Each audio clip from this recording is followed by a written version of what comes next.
the most trusted name in certification, now offers a full range of testing, inspection, certification, and assessments for the furniture and bedding industry, for the most important places on earth.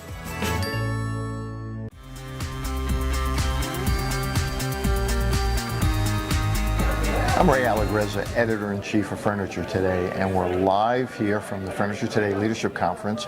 We're off-site right now. We're in Naples, and I'm with Mike Schumann of Traditions Classic Home. Mike, how have you been? Great. Thanks. Good to see Welcome. you. Thanks for coming. Thank you for having us. Let us descend on your store. Oh, it's our pleasure. Now, listen, you've got strong opinions about these credit card swipe fees. Can you tell us where we are in the process and what your position is? Well, Traditions was the original plaintiff in the class action cases that were filed against Visa and MasterCard over 8 years ago.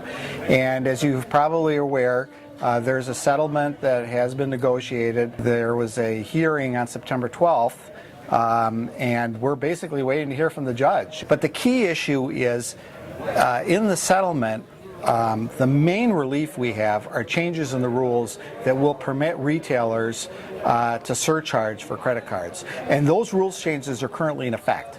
So retailers, regardless of whether or not the settlement is approved, already have the ability now to surcharge, at least in those states that don't have legislation prohibiting that.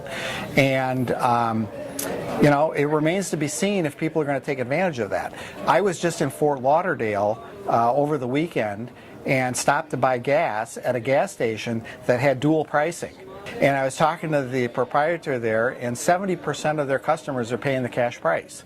And my gut feeling is that that's going to become much more pervasive. You're going to start seeing airlines that are going to start having surcharges on credit card transactions. Allegiant is already doing that. And ultimately, I think the same thing is going to happen with credit cards that's happened with ATM fees, where fees that are charged to the consumers are just become fact of life. And we'll finally get out of this rut that we're in, where basically the retailers are being held hostage by the banks to pay for all these rewards programs. The rules changes are already in effect, so a retailer that wants to surcharge and take advantage of that can do so today. So there's really no reason for people to not to have this discussion and start changing the way they do business. All right, that sounds good. And Mike, thanks for having us at the store. Yes, well, thank you for coming. Thank you. Okay.